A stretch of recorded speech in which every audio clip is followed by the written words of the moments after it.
This full mission bridge simulator can give an idea of what could happen if a ship were to face inclement weather. We know that the captain reported to the Coast Guard last week that they had taken on water, causing them to experience a mechanical malfunction that led to them losing power. There are 3 U.S. Coast Guard cutters, 2 tugboats, and an entire fleet of aircraft that luckily are now going to be able to fly. Earlier tonight, Tope Maritime, the company that owned the El Faro, released a statement calling these the darkest days of their time as an organization. We know a lot of these family members are now making their arrangements to head back home. Many of them spend up to a week here in Jacksonville. There are more questions than answers tonight about what may have unfolded on October 1st when the El Faro lost all contact, but even more questions about where the sunken cargo vessel may be. 4 crew members from Maine, and we've been speaking with the mothers of 2 of those crew members, the mothers of Danielle Randolph and Michael Holland. This full mission bridge simulator can give an idea of what could happen if a ship were to face inclement weather. There's land over there, correct, and there's land over there, even though you can't see it.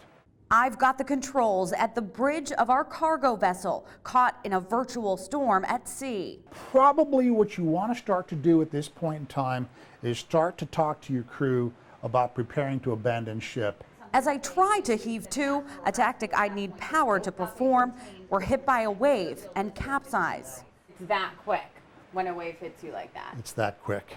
Bob Russo owns Maritime License Training Company in Jacksonville. Although this is a simulated storm, it's not simulated to be a hurricane.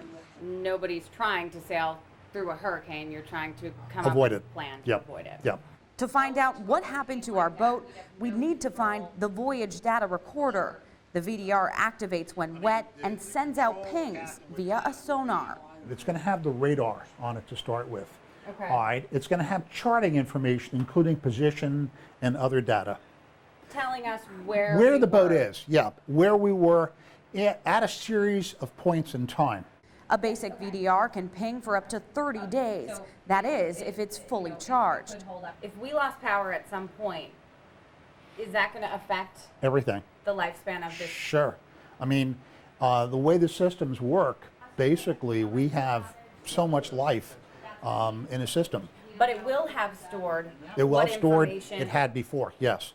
Also on board, these beacons called EPIRBs, which detach and send distress signals to satellites. In the case of the El Faro, 2 days into their investigation, NTSB officials were not aware of any pings or signals going out. This should have floated free on the ship. Where is that? Where We don't could know. it be? We don't know. It could have been trapped when the ship possibly rolled over. We don't know. If the El Faro's voyage data recorder were to be recovered, it could hold up to 12 hours of information. Whether that would tell us how the ship sank, we just don't know. In Jacksonville, I'm Katie Thompson, WMTW News 8. What I find in peace as I envision the entire crew of the El Faro that went down in the ship together, and then that's their final resting place. If they can't be with this family, then they're with their family. From hope to heartache, family members of the 4 Maine mariners aboard the sunken El Faro are having to head home without the loved ones they came here to find. I didn't feel any hope to see them physically, but I have a strong faith, and because of that, I don't need the body to come to terms with it. She's up there now. Even though it's not the answer we wanted, we have answers now. We will always hold out for a miracle, but it's nice to have at least an answer and to be able to move on to the next step. The mothers of 25-year-old engineer Michael Holland of Jay and 34-year-old Danielle Randolph of Rockland met for the first time on a plane to Jacksonville 6 days ago. They gave us each other. They did. Yeah. They did. Yeah. They knew we couldn't Yeah. do it alone. That's right. Until today, the Coast Guard had referred to the mission as a search and rescue, hopeful that the survival suits on board the El Faro would have been enough to keep crew members alive in the water. The Coast Guard did everything imaginable to try to find our loved ones. I think really they could have stopped looking a couple of days ago, but they just didn't give up. They wanted so bad to bring our family members back to us. And it's just inspiring to see people of courage like that. They're obviously going through a grieving process. And again, these are professional mariners who were lost. And those are our kin. Danielle Randolph, Michael Holland, Mike Davidson, and Dylan Mecklin. 4 Maine mariners lost at sea, but never forgotten. Earlier tonight, Tote Maritime, the company that owned the El Faro, released a statement calling these the darkest days of their time as an organization. The NTSB will be here on scene in Jacksonville for the next 7 to 10 days, investigating and trying to find a probable cause. They'll be searching for the voyage data recorder, which could be the key to finding out exactly what happened. In Jacksonville, I'm Katie Thompson, WMTW News 8. Pieces of El Faro. The U.S. Coast Guard tweeting these 3 pictures showing scattered debris recovered today near the ship's last known location in the Bahamas. Questions quickly shifting from how it happened to why. But officials with the cargo vessel's ownership company Tote Maritime say that's not their focus just yet. Our #1 priority has been, I've said it every time I've come out here, and I will continue to say it has been, the hopeful return, safe return of those that were on board.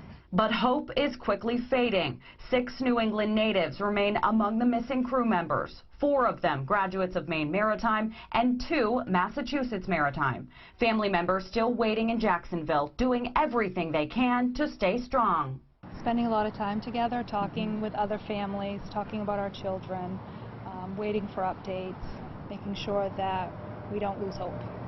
To his return. A company president confirming that the captain, longtime mariner Mike Davidson of Wyndham, tried to plan his route around the storm and was tracking Joaquin as it moved closer. What he communicated was he knew its position, he was comfortable with its track.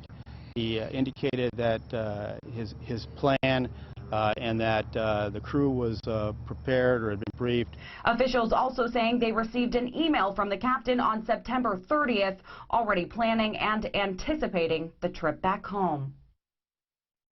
Now, we know that the captain reported to the Coast Guard last week that they had taken on water, causing them to experience a mechanical malfunction that led to them losing power.